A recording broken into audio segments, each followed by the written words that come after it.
Hey guys, it is April 23rd. It's a Monday, it's my lunch break, and I am heading out to the dealership in Newburgh, New York, Maroney's Cycle. They have a 2014 Low Rider on their website with like 10,000 miles. It's like 12, I think they have it listed for 12,000, which is out of my range. And when I called them about it, they said, hey, you know what, it's on hold. So they said, come on down, we got a 2016, same color, blue, which I love. And they said it's worth seeing, you know, you never know. And so they were fine with me taking it for a test ride, even though I told them it's really out of my price range. And to be honest, I'm not looking to buy anything this year. But I thought, you know what, let's take a test ride on the Dyna Low Rider, because in a couple of weeks, there's a Harley demo day back at home, and I'd like to ride a new Softail Low Rider. So I thought it would be good to ride the two of them within a couple of weeks of each other and get a feel for what the differences are. So that's the plan. And you know, some places don't want you test riding unless you're really ready to buy, but it's a used bike, so they don't care. So why not? It'll be a fun experience. So that's the plan today. So here's the thing about buying a used bike and dealership pricing, at least up in this part of the world. Like I mentioned, the 2014 was priced at 12,000 and change, and I felt that was a little high.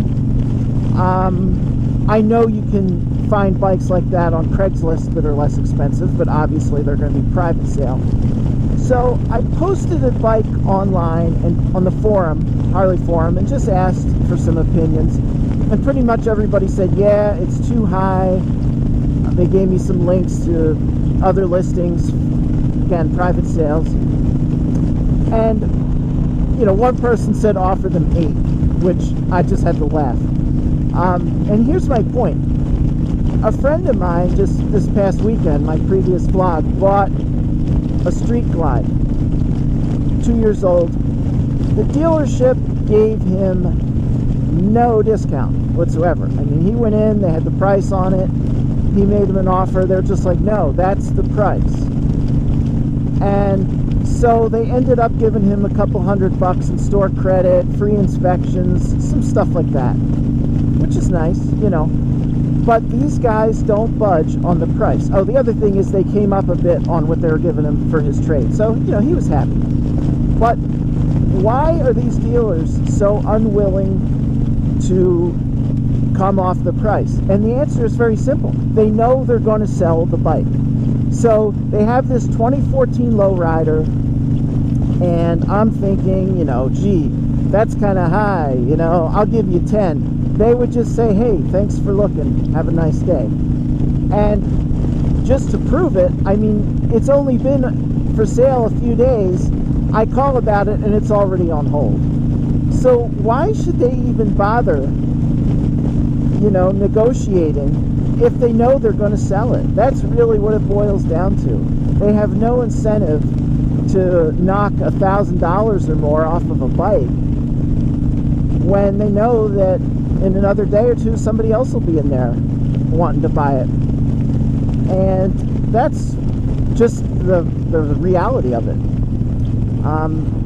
And if you go in there and you're like, you know, I could get a Low Rider on Craigslist for, you know, 9,000, they'll just say, hey, enjoy it, you know, go for it. But they don't have an incentive to lose money to make a sale when somebody else will buy the same bike a week later. So I can't really fault them for that. I mean, they are in business to make money. I have forward controls. I'm really used to those. You can do that to this bike, it just doesn't come that way.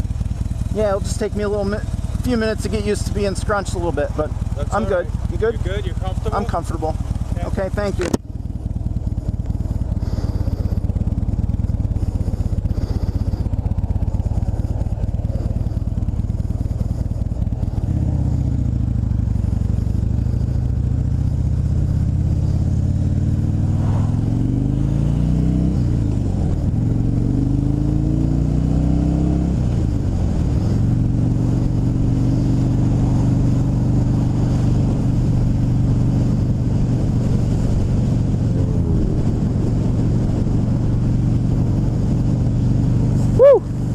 I am so scrunched up on this bike. I actually have to lift my feet off the pedal to upshift.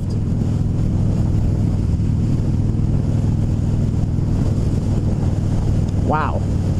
They have that seat bolster that really pushes you forward. It would have really helped if they had taken that out, but you know, I'm just taking a test ride. So mainly I want to get a feel for how this is going to feel on the interstate. I feel every bump on my Sportster, obviously. The 103 engine, a lot bigger than my 1200. But I can't really appreciate that on the you know, the slower speeds, but I would like to see how that feels out on the highway. Only 1,100 miles on this thing. Pretty shaky, you know, pretty vibratey just sitting here. Definitely more than my bike.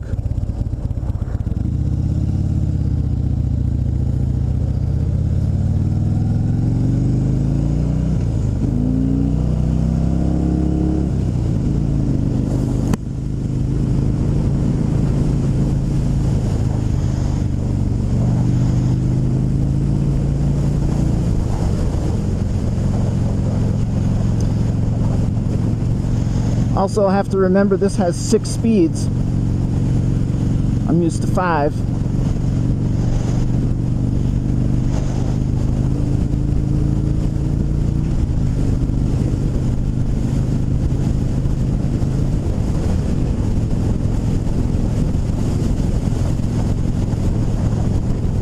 My engine would be revving a lot more right now and really working harder. In 6th gear right now, and it just feels like, you know, it's barely above idle.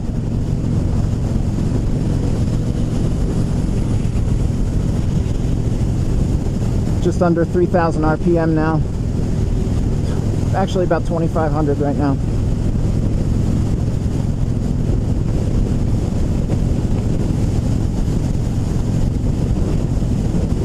Definitely feels more substantial than my Sportster. No windshield, but I'm not feeling the wind as much as I normally would. The bike is, there's a moderate amount of wind out here today, but the bike is not being blown around. Yeah, it was just a short little jaunt on the highway, but it was enough to get a feel for it. Definitely powerful, you know,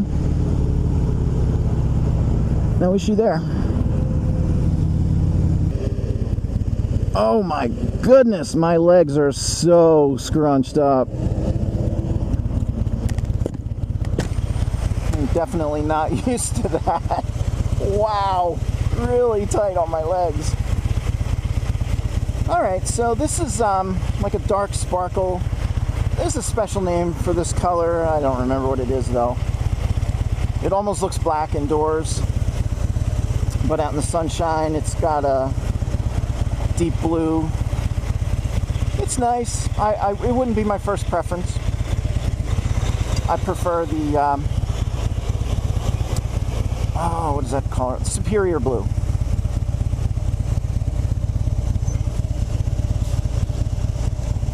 Okay, wow. Yeah, so you got the speedo and the tack. The turn signal is all the way down at the tack. It's really down there. I guess once I got used to it, it would be fine. But just feels like a more substantial motorcycle. That's pretty much the easiest way to describe it. It's heavier. Feels like it handles the road better. Suspension is better.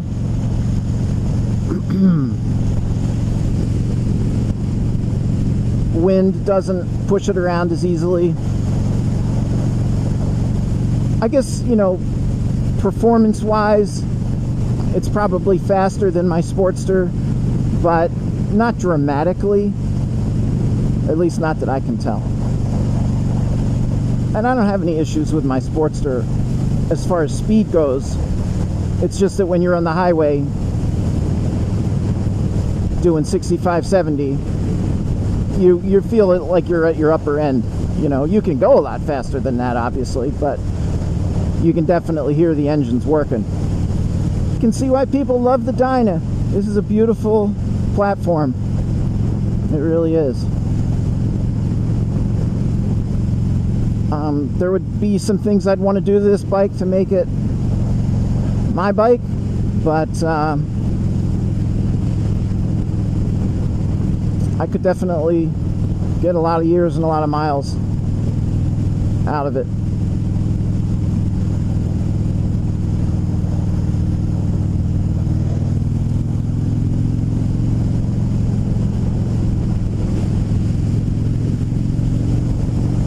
Yeah, this has some nice power.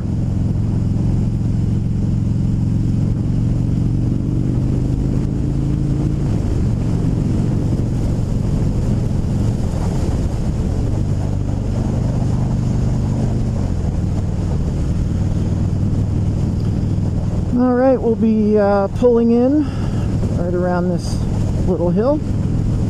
Too short as always. And just like that, we're back.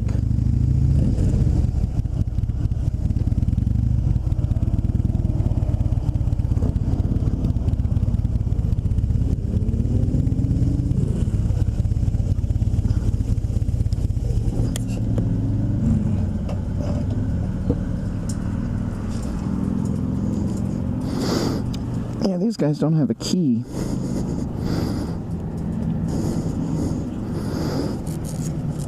Alright, so there she is. Nice sweet ride that was.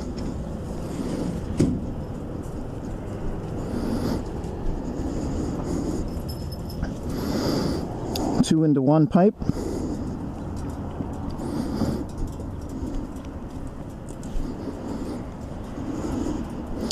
Nice paint scheme on that. Wow, now that I'm back on my Sportster, it's amazing how different it feels. I could throw this thing around, no prob. Between not having forward controls and having that seat bolster on, it was ridiculous. I could not get comfortable on that thing. It was just so tight. So, I would have to do something about that. You know, people have expressions they use for Sportsters. You know, they're nimble, you can throw them around, all that kind of stuff. And they're absolutely right. I mean, after you get off of a big twin and get back on the Sporty, it really is so much different. I can see why a lot of people just love Sporties. You know, they're nice bikes. Tell you what, guys, I am so super comfortable on my Sportster. It's been over 2.5 years since I've had it, and I've put 25,000 miles on it. And high speed, low speed, braking, whatever. I am just so comfortable on this bike in every way.